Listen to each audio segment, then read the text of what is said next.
Célèbre pour l'export de sa pierre de taille, la Normandie compte d'innombrables carrières dont l'extraction aurait commencé dès l'époque gallo-romaine. Au fil des siècles, elles ont connu de multiples utilités, tant leur mystère intrigue.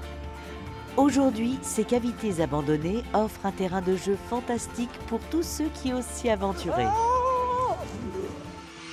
Vincent Châtelain fera l'émouvante rencontre d'Yvonne, qui s'était réfugiée avec sa famille dans la glacière de Caen pendant les bombardements de 1944. Parce que les Allemands, ils avaient complètement investi le quartier, j'imagine. Ils étaient tout proches, ils étaient là tout autour du champ avec leur artillerie. Direction la grotte des Petites Dalles, où des bénévoles œuvrent avec passion pour désobstruer une ancienne rivière souterraine. Tout en haut, on a ce qu'on appelle un chenal de voûte. Ah oui. C'est-à-dire que tu as une rivière à l'envers qui s'est dessinée dans le plafond. Ensuite, Jérôme emmènera Vincent sur les traces d'un hameau semi-troglodyte bien caché. Dis donc, ça se mérite quand même la grotte, hein? Ça monte. T'as pas fini encore?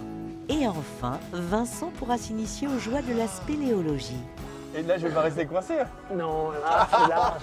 C'est ce qu'on va voir. Cette semaine, Histoire de se balader vous propose un voyage au centre de la Terre.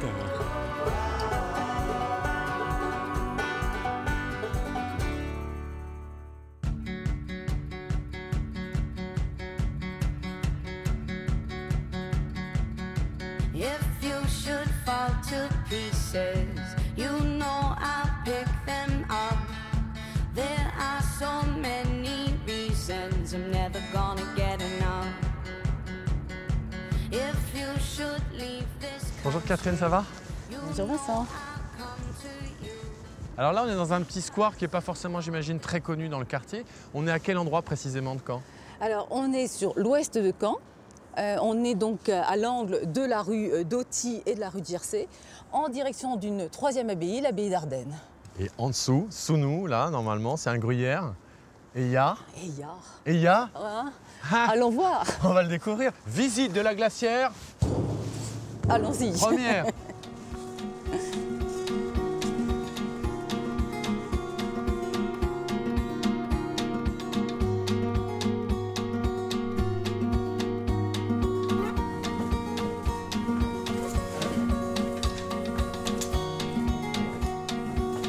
on arrive à un premier niveau.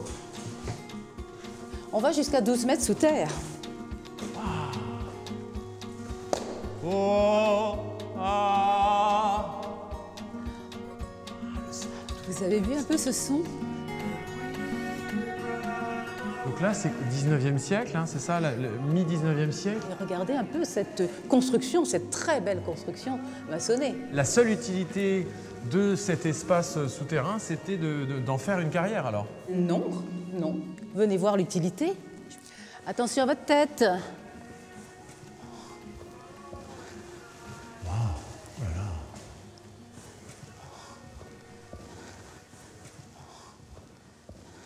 C'est incroyable cet endroit. C'est de la glacière.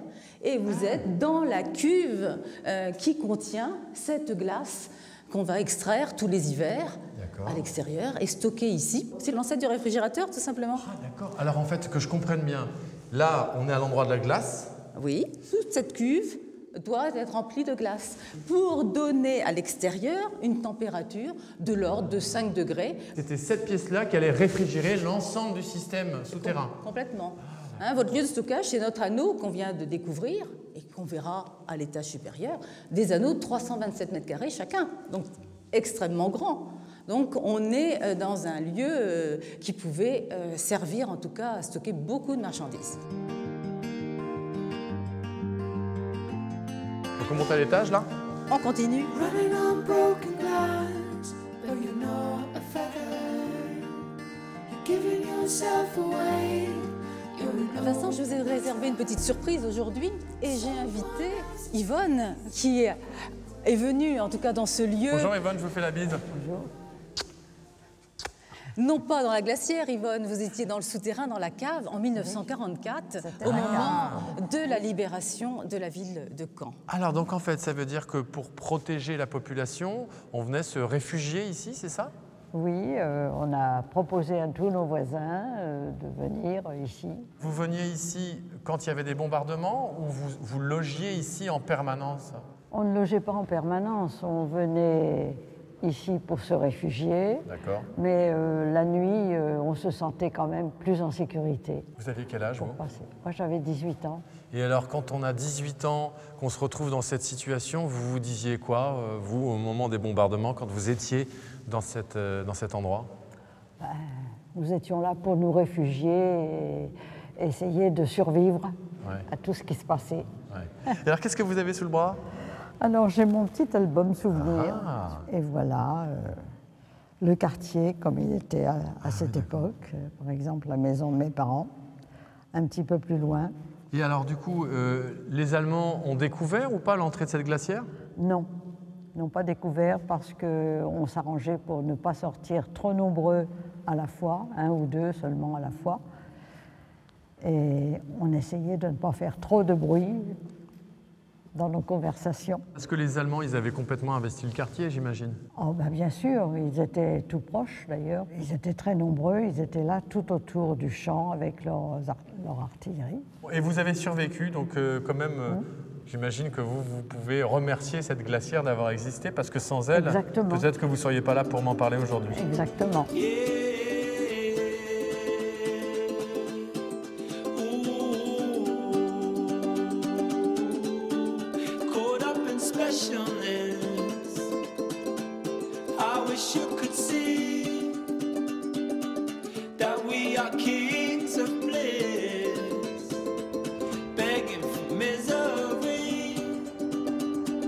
Qu'est-ce qui se cache sous les falaises de la côte d'Albâtre?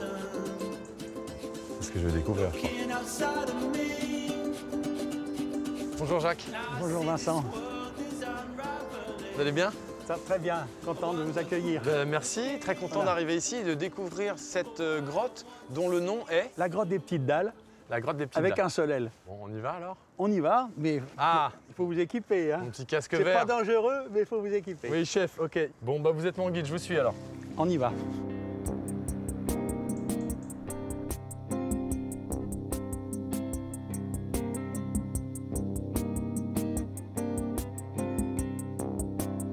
On prend la galerie principale. Ça, c'est un conduit secondaire qu'on appelle la galerie du siphon. D'accord.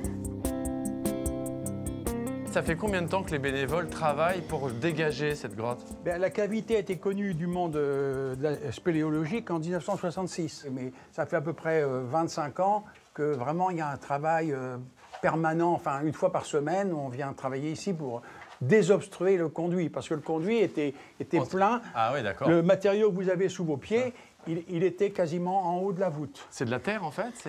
Ce sont des limons, des leusses qui viennent de la surface que l'eau entraîne dans la cavité. Ah, d'accord. Okay. Et la première fois que vous avez découvert cette grotte, c'était quoi votre sentiment? Bien, déjà, très étonné de savoir qu'il y avait ça juste à côté de chez moi et que je l'ignorais. Alors, vous avez retrouvé des pierres un peu étonnantes, des pierres, on va dire, presque semi-précieuses. Est-ce que là, si on cherche bien, on peut arriver à trouver quelque chose ou pas? Est-ce qu'il y a des petits... Il y a des fossiles par-ci, par-là, il n'y en a pas des quantités, hein, mais la craie, ce sont des microfossiles. Si vous regardez ça au microscope électronique, c'est une merveille. Ah, d'accord. Hein, comme ça paraît banal, mais... Ça veut dire que là, on a figé dans la roche une grande partie de l'histoire de la Terre, alors? Une partie, Une partie, en tout cas. Une partie d'une époque qui s'appelle le Crétacé, hein, c'est-à-dire la craie, hein, où des dépôts marins se sont transformés en craie. Tout le sous-sol du Pays de Caux, entre autres, est fait de ça. Hein.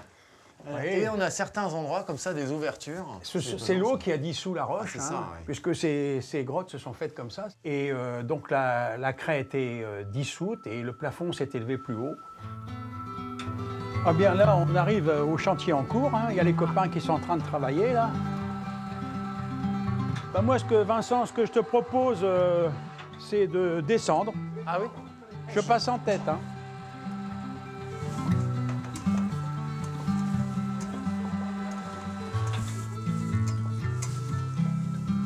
Ah, Nicolas, ça va? Je te présente Vincent, je vais vous laisser tous les deux, moi je remonte. Ok, d'accord? Merci pour le début de la visite. Ben, je t'en prie. Alors Nicolas, là, on touche le fond.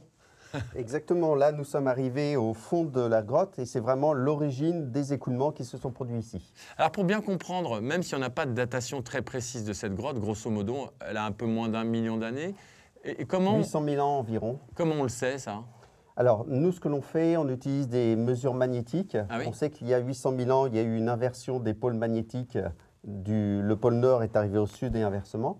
Et les particules qui sédimentent, qui se déposent transportées par l'eau, prennent l'orientation du champ magnétique. Et comme nous, on n'a, dans les mesures, observé aucune marque significative de changement magnétique, ça veut dire qu'elle date de moins de 800 000 ans. Est-ce que cette grotte, elle nous apprend autre chose sur le passé de la région? On a des informations sur les évolutions climatiques, mais nous, ce qui nous intéresse aussi principalement, c'est comprendre le stockage de l'eau dans la grotte, puisqu'en fait, on sait que les éléments qui vont être importants d'ici quelques années, ça va être le rôle de l'eau et l'importance de l'eau un peu partout dans le monde. Et les calcaires, comme la craie, stockent énormément d'eau. Donc, on étudie un petit peu ces histoires de stockage. Et ça, on le mesure notamment pour l'instant avec les battements de nappes, avec la nappe phréatique qui monte et qui descend. Et on est cette année sur des nappes qui sont vraiment très, très basses. Oui. Et c'est pour ça qu'il y a notamment des sacs ici qui permettent de consolider les parois, parce que cette zone peut être inondée sur une remontée de nappe.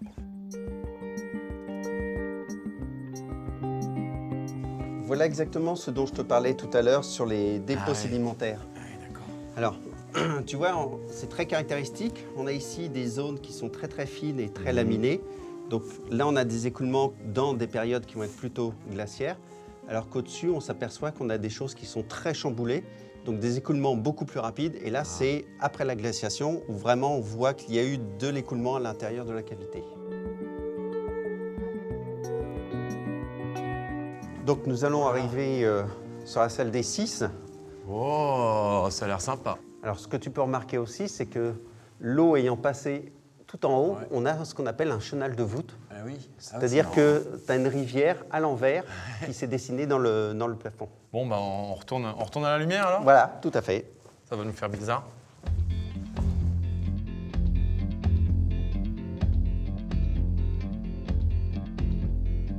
My house in Budapest, my hidden treasure chest, golden grand piano, my beauty focused EOU. Ooh, you, ooh, I'd leave it all. My acres of land. Jérôme. Oh, bonjour Vincent. Ça va? Ça va, oui. Alors Jérôme, dis-moi, toi, tu t'occupes d'une association qui a en charge la sauvegarde du patrimoine des environs. Et on est où exactement ici? Alors ici, on est à l'église d'Orival. C'est une église semi-troglodyte. Les habitants d'Orival ont toujours eu un rapport particulier avec la roche qui est à côté. Donc voilà, sur toute la boucle entre Elbeuf et Rouen. Alors donc pour comprendre pour nos téléspectateurs, troglodyte, ça veut dire quoi? Alors, troglodyte, c'est entièrement dans la roche, mais l'église ici est semi-troglodyte et ce qu'on trouve le plus fréquemment sur Orival, c'est du semi-troglo.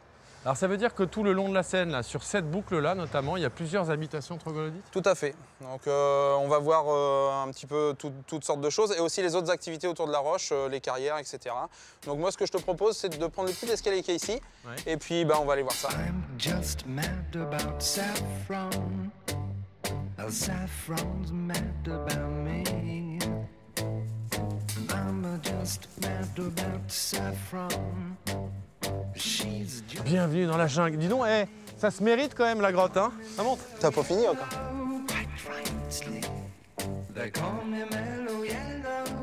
C'est chouette cette ouverture là. Alors tu vois, t'as plein de C'est beau, petites ça. carrières en fait tout le long. Ah, c'est Celles-là comme des... celles-là sont petites, mais la grotte a deux trous. Ah, l'ouverture, elle est belle quand même. Hein. Ouais, c'est chouette, mais tu verras après. Attends. Je te pousse. Ah, ça y est. Ah, ça y est, la voilà, cette fameuse grotte qui s'appelle comment? La grotte a deux trous, qui en a trois. Ah, d'accord. Très surprenant. Donc si je comprends bien, cette grotte n'est pas du tout naturelle. Ça, c'est vraiment une carrière d'extraction de cette fameuse craie. On est sur de la carrière d'extraction de craie, ouais. Cette craie, elle a servi à construire quoi? Où? Alors, avant tout, quand on extrait du matériau à l'époque, c'est pour construire en proximité. Après, ça a pu servir aussi à plomber les bateaux. Il y a des archives qui nous permettent de le dire. Donc, on vide les bateaux, on les remplit avec de la pierre pour qu'ils aient suffisamment d'assises. Ensuite, pour faire de la chaux, il y avait un four à chaux en bas. Oui, d'accord. Donc, essentiellement construction. Et alors donc, on rentre dans cette grotte quand même, dans cette grotte. Grüchte Früchte. Ah ben, il y a eu un feu il n'y a pas longtemps quand même. Hein. Oui, en fait, il y a des feux régulièrement, mais il y en a surtout un par an pour une messe qui a lieu juste avant Noël. Et alors, qu'est-ce qui se passe? Les gens se donnent rendez-vous et traversent les bois? Ouais, on a 100-150 personnes tous les ans qui montent et qui font la messe à l'intérieur. C'est un événement assez pittoresque et c'est assez unique dans la région, je pense. Ouais. Et alors, dans une grotte, j'imagine, dans des grottes comme celle-là, il y a toujours des légendes. Quelles sont les légendes qui sont associées à ce lieu? Alors, je dirais qu'à Aurival, chaque grotte a ses légendes. Sous le bloc qui est là, il paraît qu'il y a une femme qui s'est fait écraser par le bloc quand il est tombé, avec son enfant et son landau. Et on aurait vu pendant longtemps la roue du landau dépasser. Les spéléos, dans les années 80, s'y sont cassés les dents, ils ont cherché, ils n'ont pas trouvé. Bon, on va voir les maisons troglodytes? Oui, tout à fait. Donc par là et à gauche. Ah, on va arriver là. On commence à avoir une perspective sur le site. Oh là là! Ah, c'est incroyable ça. Ça surprend, hein. Oh, c'est marrant. Oh, on a l'impression d'être replongé il y a plusieurs siècles.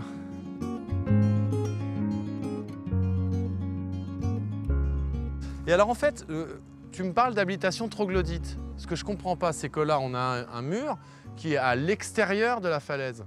Et du coup, c'est pour ça qu'on parle de semi-troglodyte, c'est-à-dire qu'il n'est pas à l'aplomb de la roche, mais ton mur est avancé et il y a un demi-toit en fait pour couvrir tout ça. Et tu te rappelles de la première fois que tu as découvert ce site, toi? Ah, c'était magique. C'était magique. Je me suis dit, qu'est-ce qui s'est passé ici? Voilà, plein de trous, des tas de pierres, de la ferraille par terre, parce qu'il y a les vestiges d'avant. Et voilà. Donc tu as mené ton enquête pour savoir un petit peu. C'est comme ça que la recherche à Aurival a commencé et que j'ai fondé l'association. On peut voir à l'intérieur? Bien sûr. Là, tu as un foyer de cheminée, en fait. Ça, là? De la petite brique, ouais. Ah, c'est marrant. Ça veut dire que donc ici, tu as la brique maçonnée, ouais. Et là, bah, tu vois, il y a encore de la suie et tu as le conduit de cheminée dans le prolongement. Voilà. C'est incroyable, ça. Donc, a priori, on peut estimer qu'il y avait une famille ici, une autre voilà, là, une autre oui, là? En général, une famille, c'était une pièce, voire 2 pièces de vie. D'accord. Donc là, c'est les Dupont. On va voir les Durand? On y va. C'était pas mal chez les Durand aussi. Donc là, on arrive chez les Martin. Oui. Alors chez les Martin, ah oui d'accord. Chez les Martin, c'était grand luxe. Nous avions un étage. Donc voilà, les traces d'emmarchement. Ah oui d'accord. En fait, donc les marches, elles étaient dans ce sens-là, comme ça? Voilà, tout à fait. Là, tu as un mur de soutien sur lesquels on imagine les marches étaient appuyées, l'autre côté des marches. Et donc, tu accédais à l'étage. Les solives, le plancher, en fait, était ancré dans la roche. Est-ce qu'on a une idée, Jérôme, du début du creusement de ces carrières et des premiers habitants qui sont venus ici? Le creusement de la carrière, on pense à l'époque gallo-romaine parce qu'il y avait un oppidum gallo-romain juste au-dessus. Ah oui. Donc pour extraire la pierre pour la chaux. Mais la première mention dans les archives, c'est 16e siècle, fin du 16e siècle. Ah, quand même, donc c'est relativement ancien. Donc ouais. Il y avait quoi, 15 familles ici? Une quinzaine de familles, 45-50 personnes au 19e. Qui vivaient ici, qui cultivaient juste devant? Les jardins, voilà, éventuellement de la vigne, mais surtout la ressource principale, c'était le mouton. Et alors, les gens qui vivaient ici, ils étaient de quelles conditions sociales? On imagine des gens très modestes. Très modestes, ouais. L'idée, c'était d'être le plus proche de la ressource, donc le mouton, mais aussi, comme Aurival était un port, d'être le plus près possible, enfin le plus haut possible pour voir les bateaux arriver, pour aller vite trouver du boulot sur le port pour décharger les bateaux. Ça fait une source de revenus en plus. Il y a une tradition de construction en hauteur à Aurival et c'est comme ça qu'on imagine que les gens sont arrivés ici à la fin du Moyen-Âge. Il a dû s'en passer les choses ici. Hein. Don't you ever look back? Don't you ever turn back around?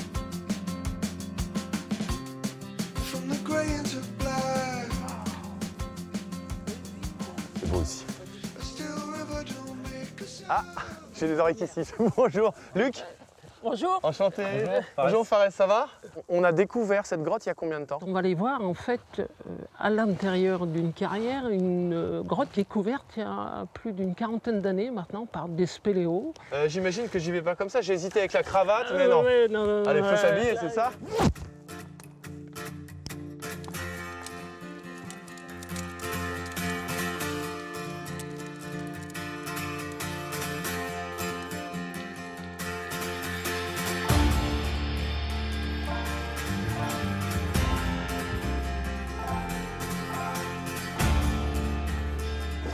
Oula, ça se resserre, ça se resserre. Oh oui, il n'y a pas beaucoup d'espace là. Oh là là.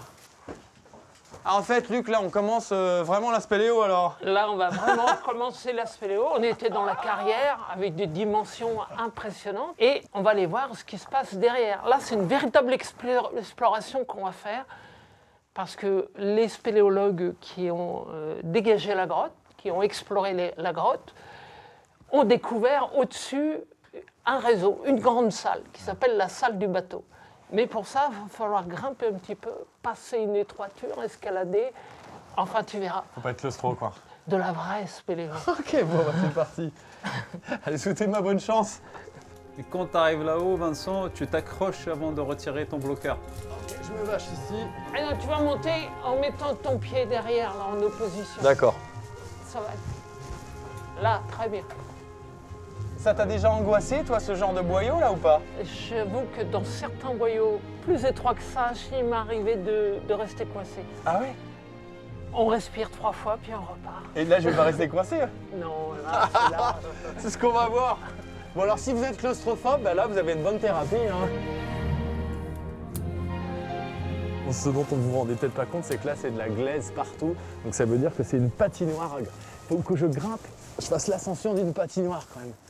Mais par contre, là, on est vraiment seul au monde, tranquille. Et je pense que c'est ça qui est sympa aussi dans la spéléo, c'est qu'à un moment, on se retrouve juste avec soi-même. Peut-être les pétasses aussi.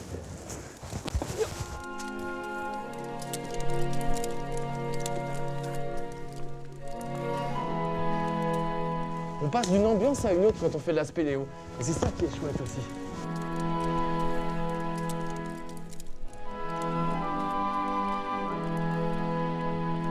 Ah, c'est génial!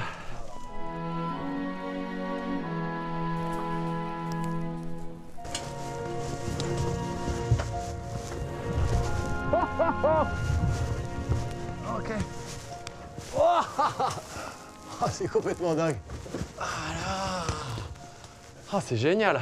Ah, c'est serré quand même. Hein. Au chausse-pied. Ah, voilà, ça c'est une descente bien dynamique. Bon, là, on est descendu sans danger, rien, la sécurité était parfaite. Je dois retrouver les gens du secourisme, où est-ce que... Oui, donc tu vas ressortir vers la carrière. Au bout de la galerie, tu trouveras les gens des spéléosecours qui vont t'expliquer plein de choses sur la sécurité sous terre. Super, je te remercie. À bientôt, au-dessus ou sous la terre, hein, on verra. Salut Fares, merci les gars, ciao. Ciao.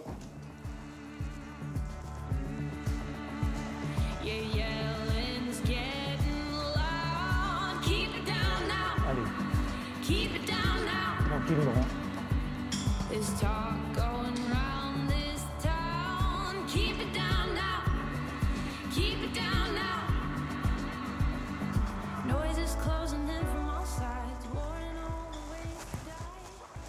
Dites-moi, qu'est-ce que vous êtes en train de faire là tous les trois comme exercice? Alors là, on est dans un atelier pour le SSF, le Spéléosecours français.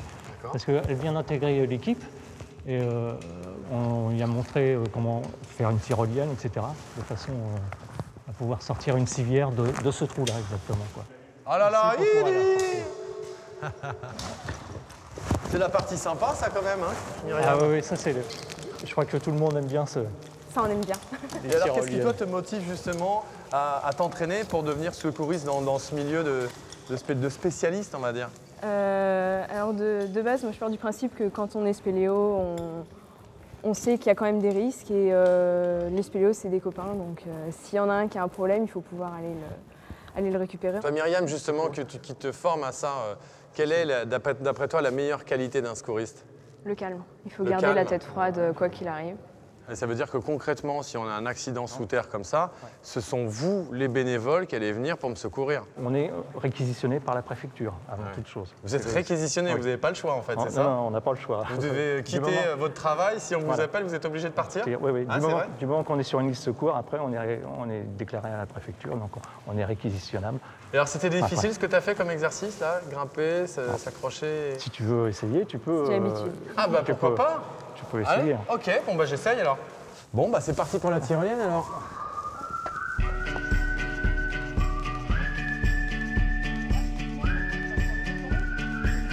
Alors la tyrolienne, hop. Ah bah c'était une super expérience, hein, merci. Du coup maintenant vu que je suis dans une grotte, je me prends un petit peu pour une chauve-souris.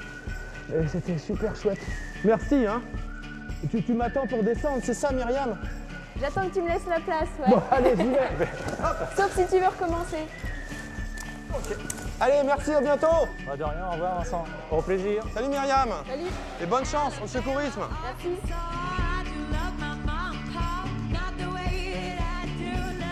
Oh bah voilà, ça y est, c'est fini. La visite de la grotte est terminée et c'est aussi la fin de l'émission.